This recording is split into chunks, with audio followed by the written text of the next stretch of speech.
இது சென்னை ஆலம்பாக்கத்தில் நம்ம போட்டு கொடுத்துருக்கிற ஒரு 5 கிலோவாட் ஆன் கிரிட் சிஸ்டங்க.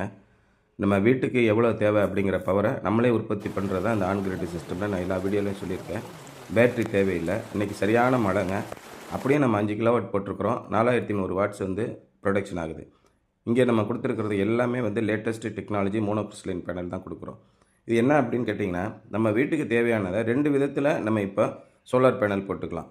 ஒன்று டொமஸ்டிக் கண்டென்ட் ரெக்யர்மெண்ட்டு, உள்நாட்டிலேயே தயாரித்த கிளாஸு, உள்நாட்டிலேயே தயாரித்த ஃப்ரேமு, உள்நாட்டிலேயே தயாரித்த பின்பக்க இவிசி ஷீட்டு, உள்நாட்டிலேயே தயாரித்த அந்த சோலார் செல்லு, இதெல்லாம் வச்சு டிசிஆர் பேனல்னு நீங்கள் சோலார் பேனல் போட்டிங்கன்னா அதுக்கு அரசாங்கம் 78,000 ரூபா மானியம் கொடுக்குது.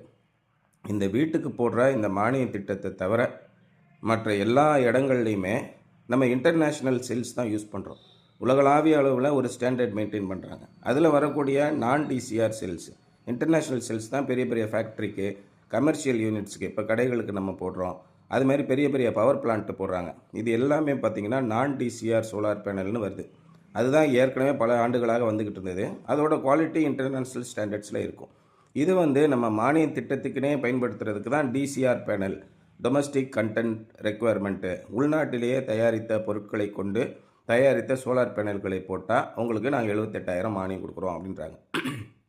அப்போது நமக்கு இந்த மானிய திட்டத்தில் போடுற பேனலுக்கும் இன்டர்நேஷ்னல் தரத்தில் வரக்கூடிய பேனலுக்கும் எவ்வளோ காஸ்ட் டிஃப்ரென்ஸ் வருதுன்னு கேட்டிங்கன்னா ரொம்ப கம்மி தான். இப்போ இந்த 5 கிலோவாட் போட்டிங்கன்னா ஒரு 20,000 தான் கூட வரும். அப்போ நம்ம அதிலே போயிடலாம். இந்த டிசிஆர் பேனலுடைய விலைகள் அதிகமாக இருக்குது. அதிகமாக வச்சு ஒரு 70,000 கூட வச்சு அதில் ஒரு 78,000 மானியம் கொடுக்குறாங்க.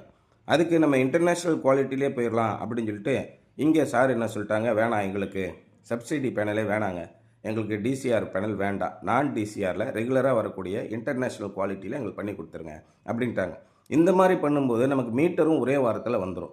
குவாலிட்டியில் எந்த விதமான காம்ப்ரமைஸ் இருக்காது. நல்ல ப்ரொடக்ஷன் இருக்கும். டிசிஆர் பேனலோட சில நேரங்களில் நல்லாவே ப்ரொடக்ஷன் இருக்குது. அதனால் எல்லா கம்பெனிகளுமே டிசிஆர் பேனல் தயாரிக்கணும் அப்படின்ட்டு உள்நாட்டு உற்பத்தியாளர்கள், உதாரணமாக பார்த்திங்கன்னா ஒரு 5-6 கம்பெனி இருக்காங்க. அதானி, ஜூபிட்டர், அந்த மாதிரி ஒரு 5-6 கம்பெனி செல் தயார் பண்ணுறாங்க. அந்த செல்லில் வாங்கி இவங்க பேனல் தயார் பண்ணுறாங்க. அப்படி இல்லை, டிசிஆர் பேனல் இல்லை அப்படின்னா அவங்க என்ன பண்ணுவாங்க, இன்டர்நேஷ்னல் தரத்தில் வரக்கூடிய செல்லை வெளிநாட்டிலிருந்து வாங்கி அல்லது உள்நாட்டிலேயே சர்வதேச தரத்தில் தயாரிக்கக்கூடிய இந்த சோலார் செல்களை வாங்கி பேனல் தயாரிப்பாங்க. இப்படி நம்ம நான் டிசிஆர், அதாவது டிசிஆர் இல்லாத பேனல்களுக்கு பயன்படுத்தக்கூடிய அந்த ஃப்ரேமு, அந்த செல்லு, பின்னாடி இவிசி ஷீட்டு, கிளாஸு, இதோட குவாலிட்டி நல்லாவே இன்டர்நேஷ்னல் குவாலிட்டியில் இருக்கும். அது ரேட்டு கம்மியாக வருது.